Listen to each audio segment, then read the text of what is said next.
Alright, so nagbabalik tayo sa ating violin tips and tricks. And for today's video, let's talk about strings, specifically durability. Ayan, so is it because mas mahal yung isang set ng strings, mas durable siya? Or is it the other way around? No? Yan yung pag-uusapan natin. Based on a little bit of my experience with different brands and types of strings. And just basically how they are made, no? Kung bakit ganun yung nagiging durability nila, kung may issues ba with durability, no? And let's talk about those things in this video, okay? So right now, I'm still using the pair of Dominant Pros na ni-review ko, I think, almost a year ago. Okay? So medyo matagal na. Wala pa akong pinapalitan. So as you can see, it's still there, no? Intact pa din yung strings, wala siyang galos or natatanggal ng mga metal parts that happens a lot on the regular dominants, no? That's why I personally don't recommend dominant strings, yung standard, to people who don't want to change strings often, no? So hindi ako biased naman, pero if you're the type of person na hindi ka naman talaga gumagamit madalas na instrument mo, it's just a hobby for you and you don't want to spend a lot, I really don't recommend that type of string, just because it's not as durable as we think it is for its price, no?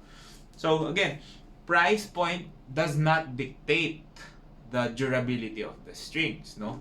Kasi sometimes quality of materials that differ offer different advantages and disadvantages, no? So I think sa Dominant Pros, they use a different formula, especially yung winding niya, no? Kung mapapansin natin yung winding compared to the regular dominants, mas tight, and maybe just because it uses better materials, and that's why it could justify its higher price point of almost double the price of the regular dominants. Okay, so there's a lot of materials kasi when it comes to strings, diba?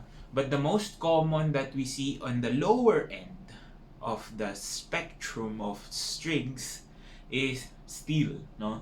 Usually steel, tapos nickel plated or silver plated or whatever plating. So going back to strings kasi, strings are not just a solid block of metal or solid string of metal. No? So strings have a core and may winding sa labas, no? They are wound by a certain piece of metal or a certain, gold, pwedeng silver, platinum, or whatever metal that is, no? But yung E string, since it's very, very thin, they only use a solid string of metal. Hindi siya naka-wind. Okay? So, there are many materials to use. But before, dati, bago pa nagkaroon ng steel strings, we have gut strings. So, they were using animal innards, no? Yung mga guts ng sheep or whatever animal, and then they make it into long strands, and then they wrap it around with silver or whatever metal. But since technology advanced, we are using synthetic materials, no? Like nylon, makakita tayo ng nylon yung laman ng string.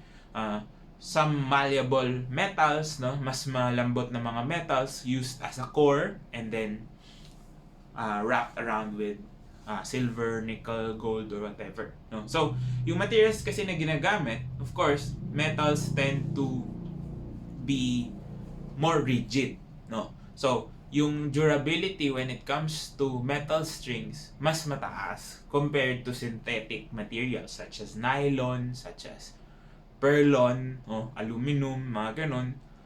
Kasi, the structure of those strings are much, much harder. So, durability-wise, the main problem with metal strings is that, of course, metal corrodes, no? Kinakalawang. Yun yung main problem niya. But, you could actually get away with that by simply wiping off moisture inside your case, no? kapag hindi mo siya ginagamit, make sure meron kang silica gel, especially if you live in a tropical country like the Philippines that we are in. So, yun, magagamit siya. Now, metal is not the best in terms of sound quality. Doon naman tayo nagsasuffer. So, I like to think of it like kapag mas bakal yung strings mo, mas matibay siya, mas less yung time na magpapalit ka, so it still keeps its integrity, mas madali pa rin siyang itono kahit na matagal na, but your sound quality will suffer. Very metallic yung mga sound na lalabas. You can play around as much with the colors, parang gano'n. Especially if you're an advanced musician or advanced player, medyo mahirap siyang kontrolin pag nagsisimula ka pa lang kasi. Diba? So, yung sound niya would be a bit harsh, no? A little bit more striking or piercing just because of the properties of that set of strings. Now, to the other side of the spectrum, doon sa mas mahal naman, we usually see synthetic cores, no? So, synthetic as in man-made. Like nylon nga, ayan, perlon, or whatever materials they're coming up with, no? So, these, technically, hindi naman siya mahinang klase, no? Don't get me wrong. The price is not just bound with the durability kasi. No? Durability plus the quality of the sound, no? So, mapapansin naman agad yun. Sometimes, you would just change strings, a set of strings, mapapansin mo, lumakas yung violin mo or gumanda yung tunog mo, mas naging warm, no? Maraming aspects na pwedeng magbago. But just, I don't think it's because of the quality of the material in itself, but on how we actually take care of it. Kaya hindi masyadong tumatagal when it comes to durability. Okay? So, we have to understand how your hand, no, reacts with the strings. Kasi yun yung malapit eh. Usually, saan ba tayo napuputulan? Usually, dito sa may fingerboard na part, no? Not necessarily sa bow. If your strings are getting cut or napuputol siya near the bridge, you just have to adjust the bridge, no? So, it's not a durability issue kapag napuputulan kayo sa may bridge or near the bow. It's usually because your violin or your bridge is not set up properly or your tailpiece has some problems. So, medyo mechanical pa yung issue. But when it comes to pure durability, I think yung hands natin or your left hand would be the culprit on that, no? And also, if you're not using it as much, no? Based on my experience with dominants kasi, of course, dominants are pretty standard across all musicians, no, all violinists. Parang kung nakagamit ka na nun, alam mo na yung sinasabi ko, no? Especially if you're here in the Philippines, wherein sometimes hindi mo lang magamit within 2-3 days na nagpupulbos yung winding, okay? Which makes tuning a lot harder kasi wala nang structure helping to pull your strings out properly. So, hindi na siya magagamit, no? Mahirap na siyang itono. Plus, it's prone to breakage. Magsasnap talaga yung mapuputol talaga yung strings nyo. If you don't replace it as soon as possible. Once na nabakbak na yung winding niya, wala na. So, that is the main problem I had with dominants. And with other strings naman, regarding durability, I think I don't wanna badmouth any brands, but sa tonica din meron akong na-experience before wherein mabilis siyang masira. In a sense na maybe it's just because I was younger back then as well. So mabilis siyang masira sa akin to the point na mabilis din kalawangin even if I wipe it down as much. So it's going to depend on the quality of the materials. But again, durability doesn't equate to price. Okay? Plus, sometimes kasi yung mga ganong klaseng materials, since they are softer, no? Let's say softer than metal, mas mabilis din mag-degrade yung quality, no? So, usually you could say that at the higher end of the strings, merong mga strings that would last you 6 weeks. Best na yung sound niya. Maganda yung sound.